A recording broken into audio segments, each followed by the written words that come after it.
The next topic we're going to discuss on Boxing Bros. Shakur pulls out a fight with Joe Cordina after suffering a hand injury. So we can break this down to you, but we think it's best to hear it from Rolly Romero. So we're going to take a listen at what Rolly had to say, who had a fight last night and won by unanimous decision. All right, here's Rolly Romero. Shakur's fight just got canceled against Cordina. How do you feel about that? How do you get why it got canceled?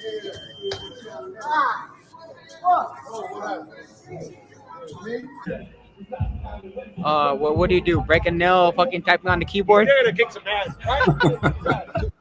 So, for those of you who haven't seen the footage, Shakur was sparring and he threw a punch to his sparring partner's body and he hurt his hand.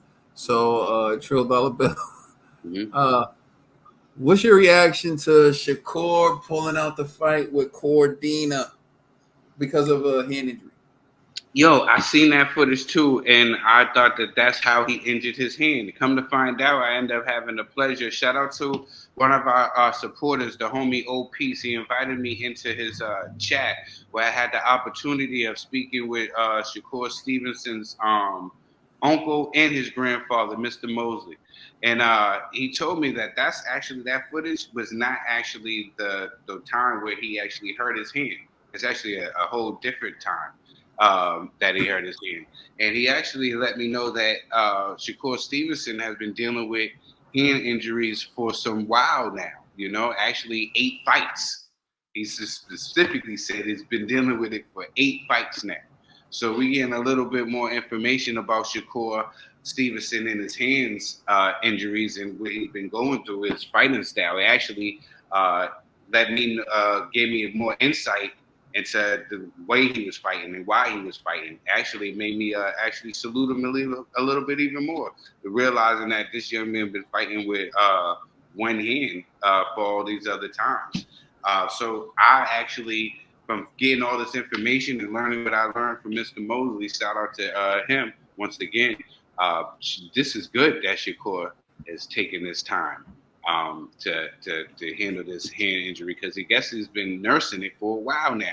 And it's just been getting worse and it's getting worse and getting worse. I wish he would have taken the time out before and had got it done, but he thought that his skill set was so much better than these other guys that he could still compete, and all it was doing was making it worse. I hope that he didn't wait too long, and it's one of those situations that he could have handled a long time ago and getting the surgery, and then I hope he didn't wait too long, so now it becomes an issue, you know what I'm saying, now, further going on in his career now because he waited so long. But I'm glad that, I'm disappointed because he missed out on those 5 M's. I think that's sad. But it's also a good thing that he's actually taking the time to go and get his hand fixed. Maybe it'll help with the criticism that he was receiving from people saying that, he couldn't punch, or, he was being boring in there. Maybe after this hand surgery thing is fixed, maybe we can put the bed to some of those criticism that he was getting, from the DeSantos fights and previous fights before. Yeah, that's an interesting take. And thank you for sharing that with the people. Look, injuries happen, especially in a sport like boxing. You have to understand, you are throwing your fists against objects as hard as you can. Sometimes it's the punching bag. Sometimes it's the mitts. That's what he said. Huh? Yeah, absolutely right, bro. You knocked it, bro. You hit the nail right on the head. As soon as you said it, that's what he said. He said it was the bag. That they're hitting a 300-pound bag, and he's been doing it since he was a kid. 100-pound bag. You know what I'm saying? So you're absolutely right. Yeah, like I said, when you do it, you understand. Like, because the people who you hit the bag, you hit the mitts, you hit the speed bag, then you spar, and you're always throwing your fist against things as hard as you can. And so some people suffer hand injuries. And if you look at Floyd Mayweather, he had brittle hands, and he found what's his name? He passed away recently. I can't remember his name. The cut man, the guy who always used to have like the pins on his hat. And he said the way he wraps his hands. Grandfather. Yeah. He said the way he wraps his hands, he never felt any pain. So Floyd used to always make sure he was the one who wrapped his hands. And so that's just what it is sometimes, learning something. But I actually have personal experience with this. So I got a scaphoid non-union fracture, right? And I'm no medical doctor. I'm telling you this because this is what I was diagnosed with. So I was playing basketball on a double rims outside when I was in college, and these rims were like slightly below 10 because I know because we used to play in the actual gym and we would play out in outdoors, and it was a double rim and it was slightly below 10. I think they made it slightly below 10 to make up for the double rim, but whoever did it was bad. So it was like you could dunk, but you can do certain dunks that would be really hard for you on 10. Like people would windmill on it or whatever. So I came like tomahawk style and bang, I hit my wrist against the rim. Like, and after I came down, I could just feel it was. And then later that night, like it ballooned, it bubbled. It was like my wrist looked like Sherman Klump's wrist, if you ever seen the Nutty Professor. So, anyways, I was diagnosed with a scaphoid non-union fracture. So they say scaphoid non-union fracture. So I had three options. One, I could let it heal on its own and I'd be in a cast. But I'd be in a cast for like 8 to 10 weeks. The other option was they can do surgery, take a piece of bone from somewhere else on my body and put it there. And I was like, I'm good on that option. The other option was I can have metal put in it. They can use metal to kind of. So I said, I'll just let it heal on its own. So I wore the cast and I let it heal on its own. So when I got back into doing activities like playing basketball, at first, sometimes if I shot a lot, I could feel a little pain in my wrist. Boxing, hit the bag. Like I couldn't really hit the bag like that because my wrist would really hurt.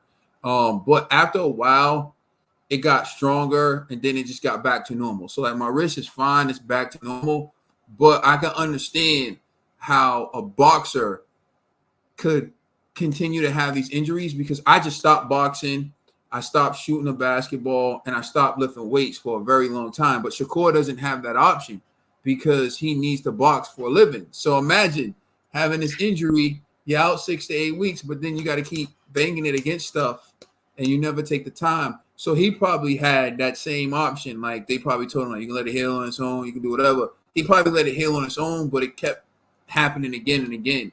The thing with me is like I'm not a professional boxer, so I don't have repeated hand trauma.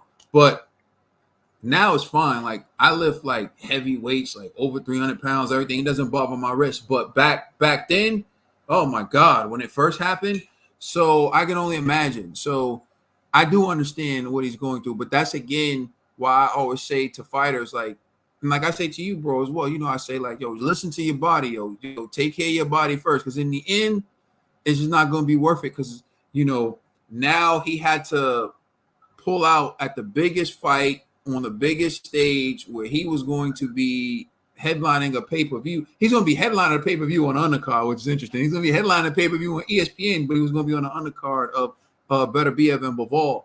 So now this is the time. But if he would have just taken care of this earlier, he probably would have performed better in the fights, and he wouldn't have had to.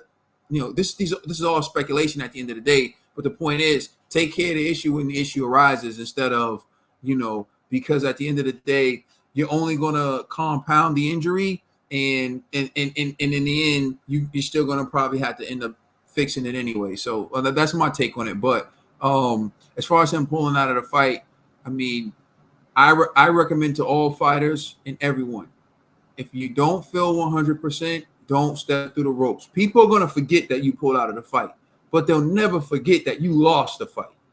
It's unforgiving. Boxing is unforgiving. Let us know how you feel in the comment section. Please like and subscribe. Check us out on Instagram and Twitter. And please check out our podcast on all major streaming services. I'm the Commissioner, Trill Dollar Bill. It's my brother Caden. You already know what it is. LLG for life. We the Boxing Bro.